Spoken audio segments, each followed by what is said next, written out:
இன்னும் சொல்ல போனால் திருச்செங்கோடு ரொம்ப அதிகம். ஒரு கொத்தடிமை காலனி மாதிரி அது இருக்கும். வரிசையாக வந்து வீடு கட்டியப்போ ஒரு 100 தறி போட்ட முதலாளி வரிசையாக வீடு கட்டியப்போ சும்மா டென்ட்டு போட்ட தகர கொட்டை வரிசையாக ரயில் போட்டி மாதிரி இருக்கும். நான் போய் பார்த்துருக்கேன் மாதிரி. ஆமாம், கோழி பண்ணை நான் போய் பார்த்துருக்கேன். அந்த ஏரியாஸை பார்த்துருக்கேன். ரொம்ப கொடூரமாக இருக்கும். அதே போல் 90ல் பாதிக்கப்பட்ட இந்த கிட்னி பிரச்சனையை வச்சு அவருக்கு ஒரு மிகப்பெரிய வருத்தம்.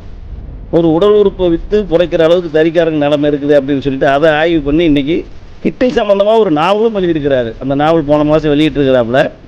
இப்படி ஒரு நாவல் எழுதணும், ஒரு படமாக எடுக்கணும், ஒரு சினிமா எடுக்கணுங்கிற அளவுக்கு இந்த பிரச்சனை குமாரபாளையத்தில் பள்ளிப்பாளையத்தில் தலைவிரித்து ஆடுது. அப்படிங்கிறப்ப இதை பார்த்து நாங்கள்லாம் அந்த காலத்தில் கலைக்குழு வச்சு நடத்தினோம். அந்த கலைக்குழுவில் நான் ஒரு பாட்டு எழுதுன்னு கூட நினைவு இருக்குது.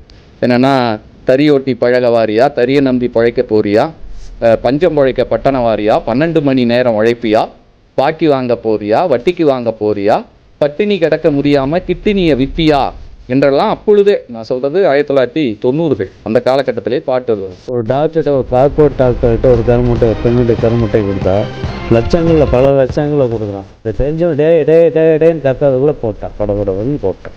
ஒரு 5-6 வெட்டு. அதுவும் ரத்தம் கண்ணில் கண்ணு மறைச்சி.